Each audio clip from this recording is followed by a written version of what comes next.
in some sense, do you see yourself as the mascot of your erstwhile airline? Do you see yourself as the quintessential common man, Captain Gopi? Do you see yourself as every man in India?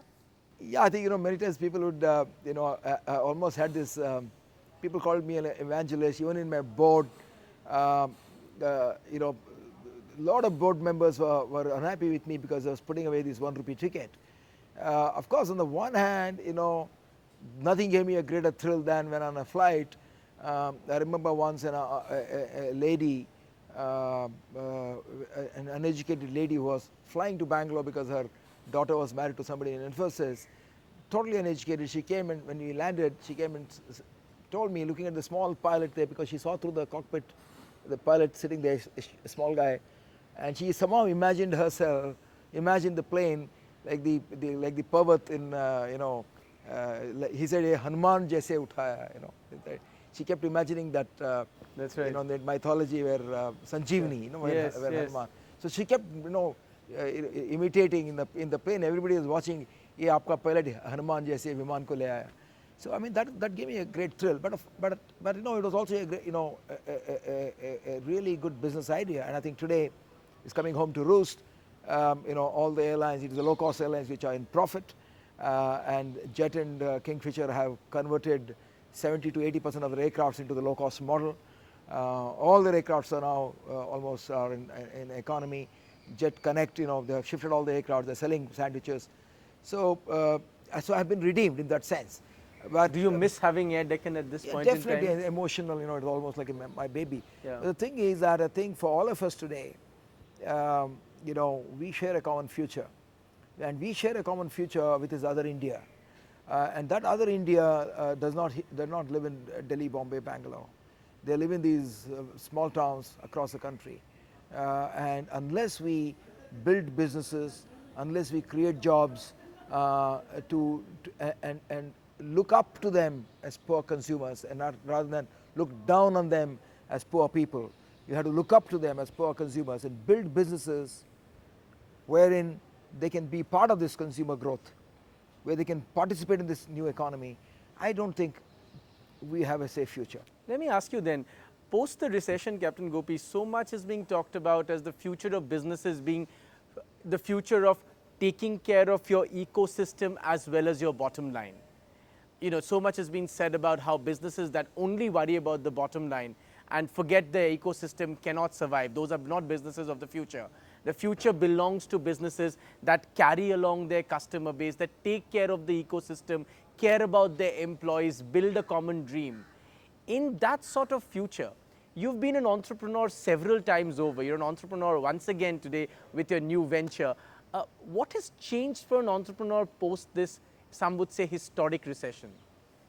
See, now, look at any sector, including the airline sector. The airlines, got together, and because they were losing money, they said, okay, let's fix the price and put a minimum price. Of course, the government, in many countries, the governments punish it, but here the customers punished because we don't have a competition law, and the occupancy dropped, losses went up. In a country where you have 3 to 4% consuming in most sectors. In the airline sector, for example, today, less than 4% travel by air. That's right. Less than 4% have access to air travel or can afford air travel. 96% are still traveling by train and Airbus. And so I'm sure you don't have to be a airline analyst or an Einstein to realize it's a simple arithmetic that if you keep putting more aircrafts for the same segment of people, then you are cannibalizing each other's passengers. And the future for us is while we can expand the market. So that means your business model has to address two things. You have to position it correctly. That means then you will not be embarrassed to make them participate. Of course, I'm not saying there's no place for niche products or 5-star. 5-star is there, but the 5-star cannot survive if there's no ecosystem below. That's the big point you make in the book. That unless, you that wonderful example, I love that example, that, the Bajajes and the Hero Hondas of the world cannot survive in their Mercs and their BMWs unless they sell millions of scooters and motorcycles to hundreds and thousands of people every day. Absolutely. Yeah. So and that's what I'm trying to say. So the government has a role to play here. That's right. The private sector has a role to play, and the private sector has to realize that they have to work with the government. They have to build businesses where you have an inexhaustible pipeline of customers, and therefore you need to. So low cost is all about efficiency, is all about innovation, and is all about positioning it because it's only when you position it, then you will start innovating for that segment. You have to position it for the right customer. You're essentially saying, Captain Gopi, that in India at least, and perhaps around the world, there is a fortune at the bottom of the pyramid. Absolutely, absolutely. I mean, there's no. I mean, where is Bajaj making his fortune? Where is Hero Honda making fortune? I mean, where did Air Deccan grow? I mean, Air Deccan became the largest airline in 3.5 years, Beating Air India, Indian. And even Jet Airways, we became as big as Jet Airways. It was because it was the new India that was flying, and the government has a role to play here in taking a bold step.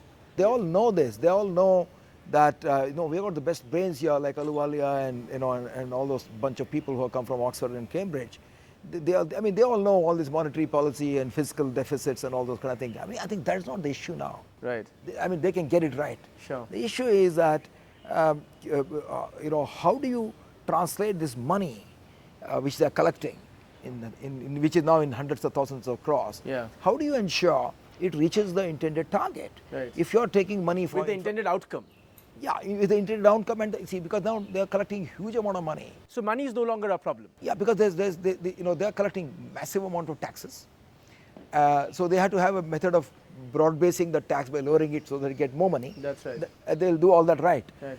But this money is getting lost between politicians and bureaucrats and the middlemen. Middlemen is people like us. That's right. Because the subsidy which they are pumping in doesn't go to the poor man. That's right. Whether it is a physical subsidy in terms of the roads and power, or the social kind of infrastructure. This physical infrastructure and the social infrastructure in terms of schools and hospitals. After 60 years, it is not there. Yeah, I think definitely if Anil Ambani, the brand would have survived. And also I think more than the brand, the model of the Deccan model would have survived.